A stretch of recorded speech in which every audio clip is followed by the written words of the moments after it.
back to the War and Peace book club hosted by me and Gabriel. This is the discussion video for books 9 and 10 of War and Peace. If you missed the previous ones or want a refresher, I've linked the playlist to all our videos in the cards above. Or if you just want to talk about books 9 and 10, stay right here, you're in the right spot. So I'm just gonna go into it. You guys know the drill. Gabriel left off after reading part 8, and he described it as one of the greatest pieces of literature ever written, and I agree. It's just phenomenal. It's what Dave Malloy used to write Natasha Peer in The Great Comet of 1812, and Gabriel and I are both huge fans of that musical, and it actually inspired me to pick up this book, so it was worth it. I just want to show off my Great Comet stuff. I'm a big, are you a Comet head? Natasha Peer in The Great Comet of 1812 is my favorite musical ever, and Gabriel said, hey Kelsey, why don't you talk a little bit about it? So I will. This is my favorite possession. It's signed by the cast and it's signed by Dave Malloy too, and I love this. And I have here, I'm gonna flash photos on the screen of just my time there. My senior quote was, hey, have you guys listened to Natasha Peer in The Great Comet of 1812 yet? My whole yearbook, my whole senior yearbook was just centered around Great Comet. My graduation cap was Anatole and it said, all my revels here are over. I got Lucas Steele on my debit card. I don't know, that show is just so special to me, and it's really a love story. It's an homage to the book. It uses direct quotations. It combines everything that's great about War and Peace into one amazing musical, and if you haven't listened to it, go do that. What are you doing with your life? Gabriel pointed out how Great Comet is arranged, so Pierre's existential crisis is kind of intertwined with Natasha's fall from grace, and it makes it so good. My entire book is just underlined. All of part 8 completely underlined. It's amazing. So after this amazing part that was part 8, you can understand my disappointment when we moved to book 9, which begins as kind of like a Napoleon biopic. By this point, I just don't care about Napoleon. I'm so invested in our central characters that I'm like, okay, go away, Napoleon. But it is cool that Tolstoy used like a historical presence and gave him a character and a part in this book. I really appreciate that aspect of it, but right now I'm just sore and I want Pierre and Natasha back. However, I did like the beginning, like the very beginning of book 9, because it's basically like Tolstoy's musings on how people are just slave to circumstance. But then we went to the Napoleon territory and I wasn't half as invested, so I don't have many notes. But basically the whole Napoleon segment talks about the French invasion of Russia, and that kind of kickstarts all the events of book 9. But I'm done with Napoleon. The interesting thing I wanted to talk about book 9 was Prince Andrei. After Natasha breaks off her engagement with him, he starts to go on this wild quest to find Anatole and to challenge him to a duel. And he's going on this wild quest because he was afraid that to challenge him over a letter would just sink Natasha further into ruin. And I thought that was really interesting. I just thought it was really cool how even after Andrei had that whole line to Pierre about, I told you once a fallen woman should be forgiven, but I never said that I could forgive, that even after all that, Andrei doesn't want to ruin Natasha the way he could have. And I just thought that was a really interesting part of Andrei's character. So Andrei hears Anatole has left Petersburg to go do some service in the military, so Andrei has to go do some service. I saw Katie Heron wearing army pants and flip-flops, so I bought army pants and flip-flops. But before Andrei does all that, he goes home and poor Princess Mary is more miserable than ever. Mary's father keeps being super cruel to her, and do you remember Bourienne, you know, the girl who Mary gave up Anatole for? Well, she's up cozy with her dad and just causing more problems for Mary, and I was like, after everything she's done for you, you're gonna do that? It was just a paragraph in this big honker of a book, and I had to be like, bye. But my man Andrei's like, he's not having any of it. Andrei calls his dad out on his shit, and he's like, hey, stop treating Mary like that. And they get into a fight, and they don't reconcile for the first time in Andrei's life. And I thought that was a really cool act of rebellion. I was just really vibing with Andrei this chapter, and it's really his time to shine. It just delves into how complex of a character he has. Gabriel had a really good point in his book 7 discussion where he said Andre is a character who's so afraid of commitment that it makes him unable to truly love another person, and that is demonstrated in this book with a really sad scene where Andre is like bouncing his son on his knee and telling him a story, and he just looks at his son and he realizes that he doesn't love this kid the way he's supposed to. And his kid's like on his lap asking him to continue the story, and Andre just kind of looks at him, puts him down, and he walks away, and it was just really upsetting. I just thought it was interesting how the scene of him standing up to his father and leaving his son were back to back, and it just really demonstrates how selfless Andre is, but also selfish. Like, I don't know, he's just a person. I don't see many characters in books having both those sides to them, and I just really appreciated it. The next line in my notes is teacup porn question mark.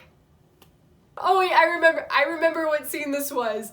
Okay, so Nikolai's in the army with his buds, and they're at this bar, right? And there's like this really cute lady working the bar, and Nikolai's like, hey babe, why don't you put your finger in my tea? I'd like to taste you. And I was like, sir, you are engaged. It was only a paragraph, but it made an impression on me. But what happens after that scene? Nikolai, he runs into war, and he like fights a French man, and the army like applauds him, and they volunteer to give him like a medal or an award, I believe. And we just had a really great inner dialogue with Nikolai there, because he was like, I'm being awarded for scaring another man. Like, what is war?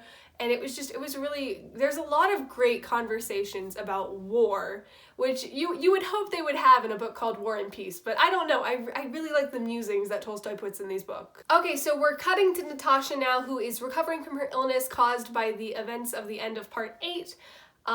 It's revealed that most of her torment now is caused from just the deep depression she's fallen into after losing both the men she loved, or thought she loved. I do wish we explored more of Natasha's depression, because I thought that was really interesting, and it really marks just the moment of how she changes as a character, because up until this moment she's been defined by this childlike innocence and wonder. Natasha had just been so carefree and outspoken until the events of part 8, and after that she's forced to mature very quickly, and it was just such a shift in character, and it was really interesting. I say interesting to everything about this book, but I really like this book. And I think the shift in character puts her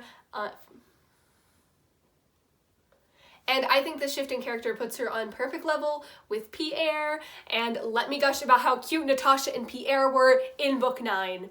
Pierre visits the Rostov household all the time and is pretty much the only person able to make Natasha happy and smile, and it's so cute, I love that trope. Natasha also finds solace in religion in this book, and that kind of parallels Pierre in his earlier journey about finding religion, and I think that gives them an extra understanding and dynamic with each other, and oh, they're so cute. I just love how they both keep each other grounded and happy, and I'm so mad that Pierre was a little baby and got scared of his feelings and ran away and never visited the Rostovs again. I think that's all I wanted to touch on for book 9. Now I guess let's go to book 10!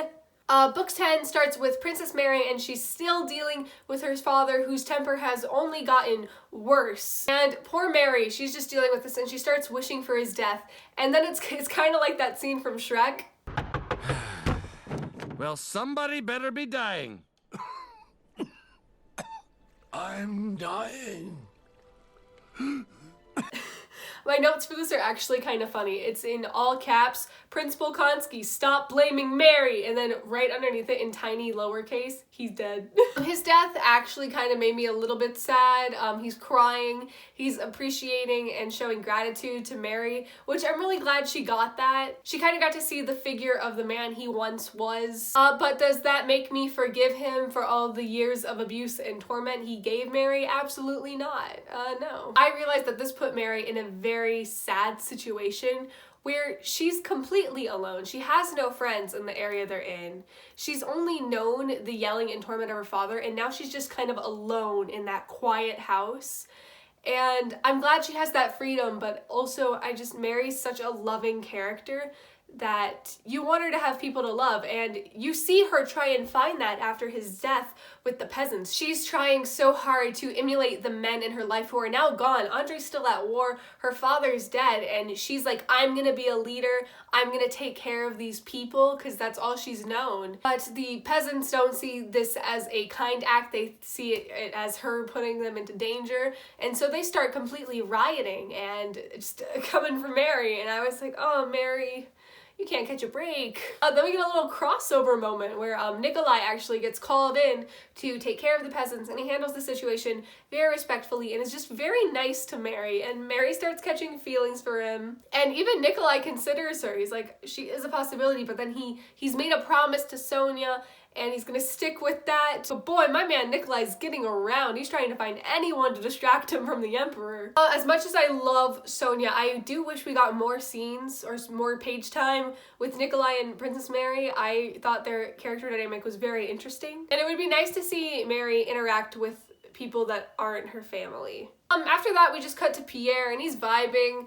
Julie teases him about his crush on Natasha, and he's like a middle school boy. He's like, I don't have a crush, I'm not her knight, what are you talking about? And after that and some other things, Pierre joins the army. Pierre in the army initially felt strange to me, but then it also makes sense with his character, because Pierre changes beliefs every other book. This man's just going through it, but again, that's also a very human thing to do, so I very appreciate Tolstoy's character development. But yeah, Pierre's in the army. I think Pierre definitely gave in to the overglorified versions of war. He's walking around, he's kind of like a fish out of water, and then he sees Andre, and he's like a little fangirl. He's like, hey!